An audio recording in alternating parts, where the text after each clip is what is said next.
Hello friends! Today I'm very excited because we're going to make a beer cocktail, and I hardly ever do that because I don't know a lot about beer and I don't really find in my research a lot of beer cocktails. But this is what we're going to do today. We're going to make the Rattle-Skull. The Rattle-Skull is a beer cocktail dating back 250 years. This is from colonial America. Isn't that interesting?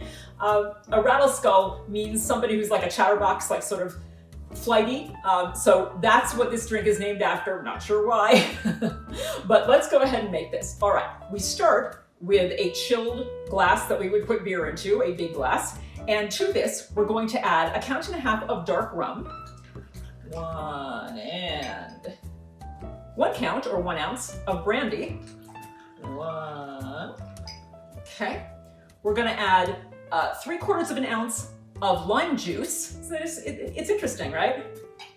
All right, and we're going to add 1/2 ounce of brown sugar syrup. So brown sugar syrup is basically the same as simple syrup, but with brown sugar instead of white sugar. So you take equal parts of brown sugar and water, you boil them together until the sugar dissolves, you chill, and you have your brown sugar syrup. Very easy. All right, 1/2 ounce of that.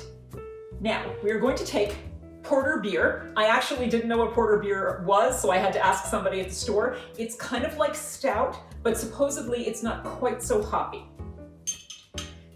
So we take a little bit of the porter beer and add it into this concoction, and then we stir gently to meld the ingredients. I have no idea what this is going to taste like, but might be good. We'll see. Okay, once we stir the ingredients, we then finish it off by adding the rest of the porter beer to the top of the glass. And we garnish it with freshly grated nutmeg. See, I'm actually going to do this myself. I'm not using store-bought. Great. Okay, and now we will try the Rattle-Skull, a colonial American beer cocktail.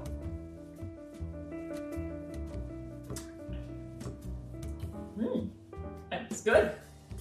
So what you have are these, these deep, rich notes from the porter beer. Again, it's like stout, but not quite as heavy, not quite as hoppy, but you still get a lot of hoppiness in my opinion, because I'm not such a fan of that flavor. I can taste it a lot.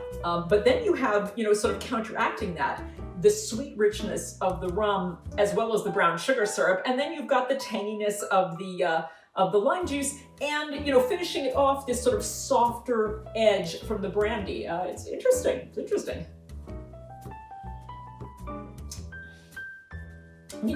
It's worth a try if you like beer and you're interested in beer cocktails, or if you like history and you're interested in colonial America. It's worth a try. Drink up, enjoy.